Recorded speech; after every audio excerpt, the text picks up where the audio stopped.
Teori konspirasi, Kovo akan mengubah regulasi demi mempertahankan Megawati di klub Korea.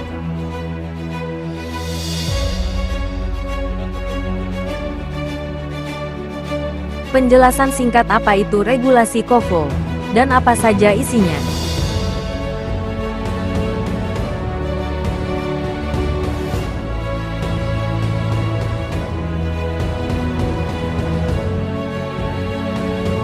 Teori konspirasi Mimin, Kovo menahan Kim Yeon-kong dan menggunakan Megawati sebagai generasi penerus magnet Liga. Konspirasi pertama, Kim Yeon-kong, pilar tak tergantikan yang mungkin ditahan Kovo. Kim Yeon-kong atau biasa disebut KYK bukan hanya pemain top, tapi juga ikon utama voli Korea.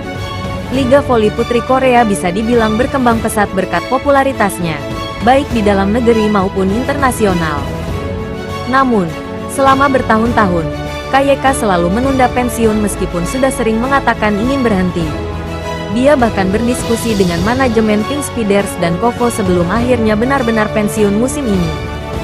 Bisa jadi, Kovo sebenarnya menahan KYK untuk tetap bermain lebih lama karena mereka takut kehilangan daya tarik liga. Tanpa dia, voli putri Korea mungkin akan mengalami penurunan popularitas, sponsor berkurang, dan siaran TV tidak seramai sebelumnya. Teori konspirasi kedua, Megawati Hangestri magnet baru yang kebetulan muncul di waktu yang tepat. Sejak kedatangan Megawati Hangestri ke Red Sparks, Liga Voli Putri Korea mendapatkan sorotan besar dari netizen Indonesia. Jumlah penonton V-League meningkat. Banyak fans internasional mulai mengikuti liga. Media Korea bahkan sering menyorot Megawati. Menariknya, Megawati sekarang masuk musim kedua. Dan musim depan dia terkena regulasi Kovo di mana dia tidak bisa menegosiasikan gajinya sendiri. Di satu sisi, ini bisa membuatnya berpikir untuk pindah ke liga lain, Turki, Jepang, atau Prancis. Di sisi lain, Kovo pasti sadar bahwa Megawati adalah aset besar untuk menjaga hype V-League, terutama setelah KYK pensiun. Teori konspirasi ketiga, Kovo membiarkan KYK pensiun karena Megawati bisa menggantikan magnet liga. Sebelumnya, mungkin Kovo enggan membiarkan KYK pensiun karena tidak ada sosok yang bisa menjaga daya tarik liga. Namun, dengan Megawati yang semakin populer, ada kemungkinan mereka akhirnya merelakan KYK untuk pensiun. Karena sekarang mereka punya daya tarik baru dari hype Megawati. Setelah Megawati muncul dan membawa banyak atensi dari netizen Indonesia, Kovo tidak lagi panik jika KYK pensiun. Megawati bisa jadi ikon baru untuk mempertahankan daya tarik V-League. Teori konspirasi terakhir, apa dampaknya di masa depan? Jika teori ini benar, ada beberapa kemungkinan skenario. 1. Kovo akan berusaha mempertahankan Megawati di V-League. Mungkin dengan menawarkan sesuatu di luar gaji standar. Bahkan mungkin mengubah regulasi demi mempertahankan Megawati semaksimal mungkin. 2. Jika Megawati pergi ke liga lain, Kovo bisa kehilangan daya tariknya lagi, dan mungkin mereka akan mencari pemain asing lain yang bisa menarik fans seperti dia.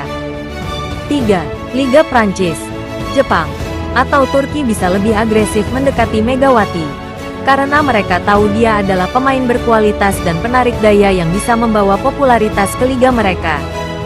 Teori ini tidak bisa dibuktikan 100%. Tapi ada beberapa indikasi kuat bahwa Kovo memang sangat peduli dengan daya tarik liganya. Apakah mereka benar-benar menahan KYK untuk tetap bermain? Apakah mereka akhirnya membiarkannya pensiun karena Megawati sudah cukup untuk menjaga hype liga? Mungkin hanya waktu yang bisa menjawabnya. Atau mungkin netizen punya teori lebih liar. Silahkan tulis di komen. Mungkin ada beberapa dari penonton Megawati Hangestri yang bingung apa itu regulasi Kovo. Nah, kalian datang di channel yang tepat. Mungkin ya. Mari kita bahas beberapa regulasi Kovo. Regulasi Kovo adalah rangkuman aturan yang terkait dengan pemain asing dalam Liga Voli Profesional Korea. Aturan pemain asing di Kovo.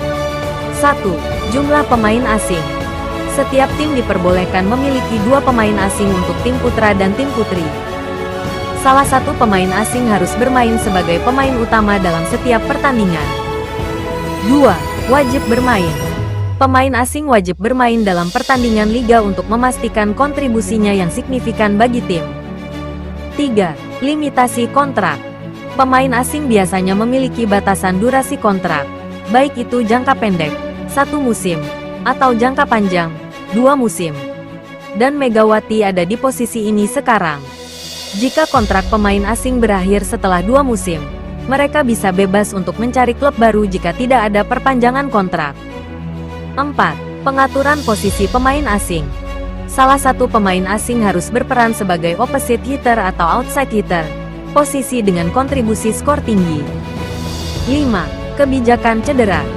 Jika salah satu pemain asing cedera, tim dapat menggantinya dengan pemain asing lain yang memenuhi standar KOFO. 6. Prosedur pendaftaran pemain asing. Pemain asing harus menjalani proses pendaftaran yang ketat, termasuk pemeriksaan medis, verifikasi status hukum, dan memenuhi syarat untuk izin kerja di Korea Selatan. 7. Batas usia. Beberapa aturan liga menetapkan batas usia untuk pemain asing guna memastikan mereka berada dalam kondisi fisik terbaik untuk berkompetisi di level profesional. 8. Pemain asing tidak dapat berkompetisi di divisi kedua.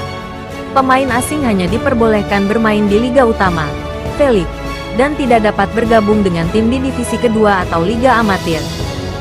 9. Pemain asing sebagai pembeda tim. Pemain asing berfungsi sebagai pembeda dalam kualitas permainan. Diharapkan memiliki tingkat permainan yang lebih tinggi daripada pemain lokal. 10. Pemain asing dan kualitas permainan. KOFO mengatur jumlah pertandingan di mana pemain asing dapat berpartisipasi untuk mempromosikan kesempatan bagi pemain lokal untuk berkembang. 11. Keputusan pelatih. Pelatih memiliki kebebasan untuk memilih pemain asing berdasarkan kebutuhan tim, namun tetap mematuhi regulasi terkait waktu bermain dan posisi pemain asing. 12. Denda dan sanksi. Jika tim melanggar peraturan terkait pemain asing, seperti jumlah pemain asing atau kriteria lainnya, tim bisa dikenakan denda atau sanksi yang dapat memengaruhi performa tim dalam liga. 13. Kebebasan transfer setelah 2 musim. Setelah 2 musim berturut-turut, pemain asing dapat bebas untuk transfer ke klub lain jika tidak ada perpanjangan kontrak. Sama halnya Megawati Hangestri yang musim ini menjadi musim keduanya di Red Spark. Klub baru yang ingin merekrut pemain asing harus mengikuti prosedur transfer, yang mencakup negosiasi gaji dan kondisi lainnya, serta mematuhi batasan jumlah pemain asing dalam tim. 14. Penggantian pemain asing. Jika pemain asing tidak memenuhi ekspektasi, klub bisa memilih untuk mengganti pemain asing setelah 2 musim, meskipun pemain tersebut telah tampil baik dalam musim sebelumnya. 15. Klausul dalam kontrak. Beberapa kontrak pemain asing dapat memiliki klausul yang mengharuskan pemain bertahan lebih lama di klub sebelum mereka bisa bebas transfer. Pemain asing diharapkan memiliki peran yang lebih signifikan dalam tim dengan memberikan kontribusi yang tinggi dalam kualitas permainan. Ini untuk memastikan bahwa kehadiran mereka meningkatkan standar kompetisi di liga. Peraturan ini bertujuan untuk menjaga keseimbangan antara pemain lokal dan asing, serta untuk meningkatkan kualitas permainan di liga profesional KOFO.